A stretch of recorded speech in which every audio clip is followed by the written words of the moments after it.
Ano ba ang sikreto ni Mr. Enrique Razon kung bakit siya naging bilyonaryo at successful sa buhay? Sa mga di pamilyar, siyang third richest man sa Pilipinas. Siya rin ang CEO ng ICTSI na isa sa pinakamalaking port operator sa mundo at ang chairman ng Soler Resort and Casino. Ano bang pwede nating matutunan mula sa kanyang buhay at sa nakaraan niyang interview na dapat nating i-apply para maging successful din tayo? Pero before we start, i-like mo na rin ang ating video. Kaya kung handa ka na, let's go!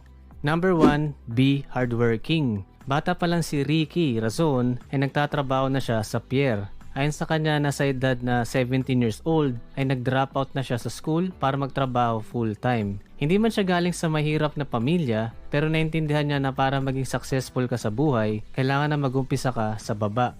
Kailangan na maghirap ka sa trabaho at kailangan na naintindihan mo yung negosyo. Naging regular na employee din siya na kumikita ng minimum wage at umabot pa ng 10 years bago siya napunta sa taas. Tinanong si Ricky kung ano ba ang buhay ng isang bilyonaryo at ang kanyang sagot, work, work and more work. Dito natin makikita na kahit yumaman ka pa o maging successful sa buhay, hindi dapat maging petiks, hindi dapat maging complacent at maging tamad. Kaya ang mayaman, patuloy na yumayaman kasi yung work ethic nila hindi nagbabago.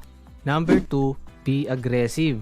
Maraming magsasabi na masama maging aggressive kasi para kang hapit o masyado kang greedy sa pera. Pero in reality, kung masyado kang passive, walang mangyayari sa buhay mo. Kasi nag-aantay ka lang na may mangyaring maganda. Lagi ka lang nag-aabang sa blessing.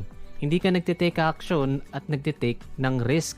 Kaya yung ibang negosyo, aggressive sa marketing, aggressive sa Facebook ads, kasi kailangan yun para makilala sila at magka-sales.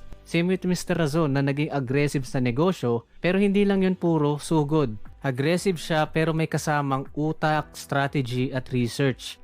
Dahil sa aggressiveness niya, mas lumaki ang kanyang company dahil sa expansion sa iba't ibang bansa. Importante rin na mag-diversify kapag kaya na at huwag makontento lang. Ayon pa sa kanya na dapat sige lang ng sige at continuous ang pagbibuild ng negosyo. Hanggat may opportunity, hanggat kaya mo pa, dapat tuloy-tuloy ka lang. Number 3, kapag mahirap, mas maganda. Sabi nga na kapag ang ginagawa mo ay mahirap, dun ka nagkakaroon ng growth. Pero kapag madali ang ginagawa mo lagi, dun ka nagiging stagnant at hindi lumalaki yung kita mo. At ayon kay Mr. Razon, na kapag mas mahirap, mas magandang magtayo ng negosyo dun. Kapag mahirap pumasok sa isang lugar, mas maganda ang kikitain mo. Pero kapag madali naman, posibleng malugi ka lang. Maganda yung punto niya dito kasi katulad ng mga doktor o lawyer, malaki ang bayad sa kanila kasi mahirap yung pinag-aralan nila. Hindi lahat kayang gawin yun. Same with business, kapag nakakasolve ng mahirap na problema yung negosyo mo, for sure nakikita ka rin ng malaki. Pero kapag ang negosyo mo is madali na gawin, tapos uso-uso lang, mostly madali ka rin na makokopya at dadami yung kalaban. Mauwi yan sa price war kasi pare-pares lang kayo ng negosyo. Pero kung unique at mahirap yung negosyo mo na gawin, hindi ka basta-basta magagaya at mapapabagsak. Number 4, huwag maging mayabang. Bilyonaryo na yan si Mr. Razon pero pag nakita mo, hindi naman flashy yung suotan niya. Mukha lang din siyang simpleng tao. Sabi pa niya na hindi niya pinapansin yung mga awards at recognitions kasi baka lumaki daw yung ulo niya. Isipin niya daw na magaling siya pero hindi naman daw siya magaling. Mukhang simple lang yung sagot ni Mr. Razon dito pero malalim yan. Ibig sabihin nito na hindi niya tinitingnan ng kanyang sarili na pinakamagaling sa lahat at nananatili lang siya na humble kasi hindi naman niya focus yung magyabang at alam niya na kaya pa niyang mas gumaling. Sabi nga sa quote, empty your cup so that it may be filled. Number 5, huwag matakot matalo. Maraming taong hindi magiging successful kasi takot sila na mag-take ng risk at takot sila sa failure. Which is normal naman yun. Pero kung hindi mo ito malalabanan, mahirapan ka na makapunta sa next level. Sabi nga niya na sa isang interview na hindi siya takot na matalo kasi kapag natatakot kang matalo, talagang talo ka. Kaya importante na meron kang maganda at positibo na mindset. Ang winners in life, hindi nila iniisip yung matatalo sila o na malulugi sila. Ang iniisip nila is paano sila mananalo at paano sila hindi malulugi. Malaking difference yun. Kapag ganun ka mag-isip, nakakagawa ka ng diskarte. nakakaisip ka ng solusyon at nag-i-improve ka pa. Number 6, iwasan ang mga distraction. Maraming magigilty dito kasi napakadali nang ma-distract ngayon. Sa cellphone pa nga lang, naubos na yung oras mo kaka-Facebook kasi distracted ka dito lagi. Pero naniniwala si Mr. Razon na time is gold. Para sa kanya, mas mahalaga yung oras kumpara sa pera. Kaya ganun na lang niya bigyan ng matinding importansya yung natatangin niyang oras kada araw. So ginagamit niya na ito sa mga importanteng bagay at gawain. Isa sa mga way niya para hindi siya ma-distract is wala siyang ginagamit na social media. Kasi nga naman, punong-puno ito ng distractions. Kahit wala kang problema sa buhay, nagkakaproblema ka sa social media dahil merong issue ang paborito mong artista. Meron kang nasagap na bad news at krimen, so naging affected ka na rin. O kaya nakapanood ka ng something na entertaining na umubos ng oras mo hanggang sa nakatulugan mo na lang. Bottom line, kung gusto mong maging successful, dapat pinapahalagan mo yung oras mo at dapat productive ka araw-araw. Number 7, hindi pwedeng maging segurista. Ayon kay Mr. Razon na hindi ka magiging 100% sure sa lahat ng gagawin mo. Everything is a risk, sabi niya. Kapag nag-take ka ng risk, you're not going to be right every time.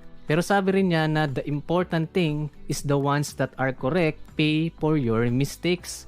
Kaya okay lang kahit magkamali at malugi ka ng ilang ulit. Pero pag tumama ka ng isa, for sure yun na yung magpapabago sa buhay mo. Huwag ka lang laging playing safe at laging nasa comfort zone mo lang. Always expect the worst pero always hope for the best pa rin. Importanteng mindset shift yan. Number 8, maging hands-on sa negosyo.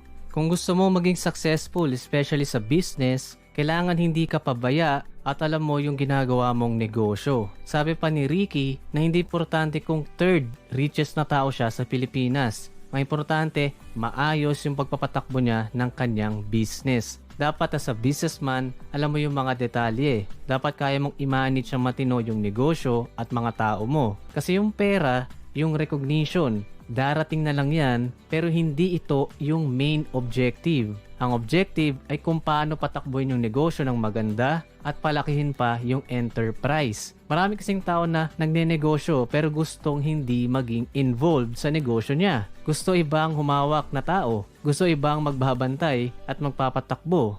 Kaya nangyayari, nalulugi. Kaya nangyayari, nananakawan o nai-scam. Kaya magandang sinabi ni Mr. Razon na kailangan hands-on ka para alam mo yung ins and outs ng negosyo mo para hindi ka madaling maloko at malugi. Number 9, always be prepared lalo na sa crisis. Kung gusto mong yumaman, kailangan ready ka lagi. Dapat ready ka sa mga opportunity na darating and dapat secure ka rin at the same time. Kaya sabi ni Mr. Razon na mag-set aside ng savings for crisis. Kasi hindi nga naman natin mape-predict yung next na crisis. Sino bang nakapag-predict ng pandemic, ng mga kalamidad o ng recession?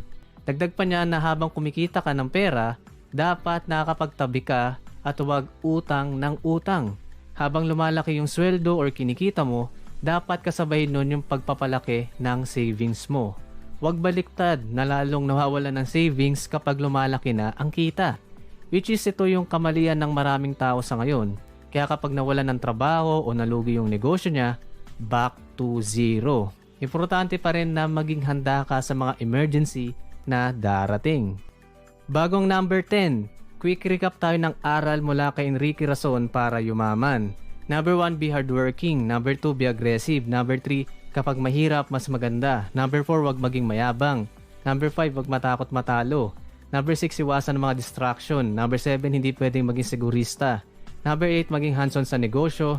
Number 9, always be prepared lalo na sa crisis. At number 10, magbasa ng libro. Isa sa mga common na pag-ugali ng mga successful at mayaman na tao, yung pagiging learner. At isa na nga dito si Mr. Razon na lagi nagbabasa ng libro. Everyday, naglalaan talaga siya ng oras para makapagbasa siya at madagdagan yung knowledge niya.